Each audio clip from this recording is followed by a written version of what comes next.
Control does not always look loud, cruel, or easy to spot. Sometimes it walks in quietly, sits across from you, listens carefully, and learns exactly how to make you doubt yourself without ever raising its voice. She thought she was in control of her own life, her own choices, and her own mind. Then Daniel showed up, and at first he seemed different from everyone else around her. He paid attention in a way that felt rare, almost comforting, like he could see the stress she never said out loud. He remembered little things, like how she took her coffee, what made her nervous, and which days she looked tired even when she smiled. It did not feel dangerous. It felt like being understood. That is how it starts for a lot of people. Someone studies you so closely that their attention feels like care. But attention is not always love, and understanding is not always kindness. Sometimes it is research. Sometimes it is patience. Sometimes it is someone quietly collecting the map to your mind. When she shared a story, he remembered every detail. When she had a hard day, he knew exactly what to say. When she doubted herself, he stepped in gently, calmly, almost perfectly. He never needed to force control in the beginning, because he was building trust first.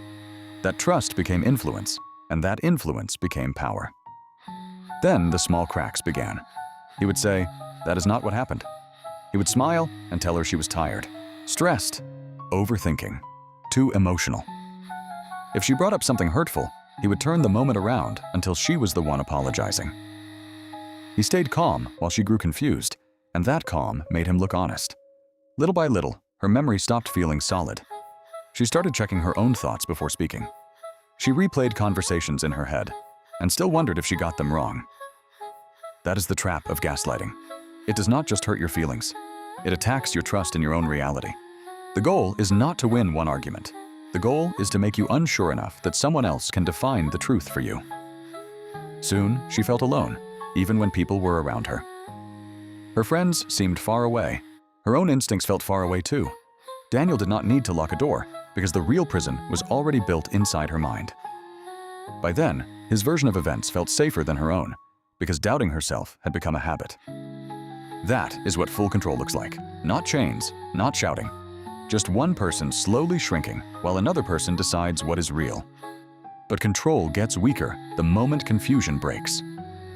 One night, she looked back through old messages, old words, old moments she had tried to forget. This time, she saw the pattern clearly. The same twist, the same denial, the same way every problem somehow became her fault. What felt random was not random. What felt like misunderstanding was manipulation. Reality did not change all at once, but it snapped back enough for her to see the truth. And once she saw it, his power started dying. Not because he changed, but because she finally stopped borrowing his version of reality.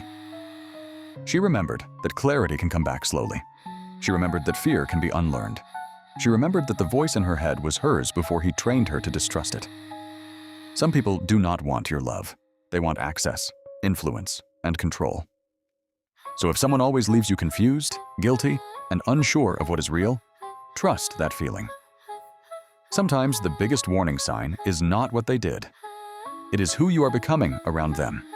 If this felt familiar, do not ignore it. Naming the pattern is often the first step to breaking it.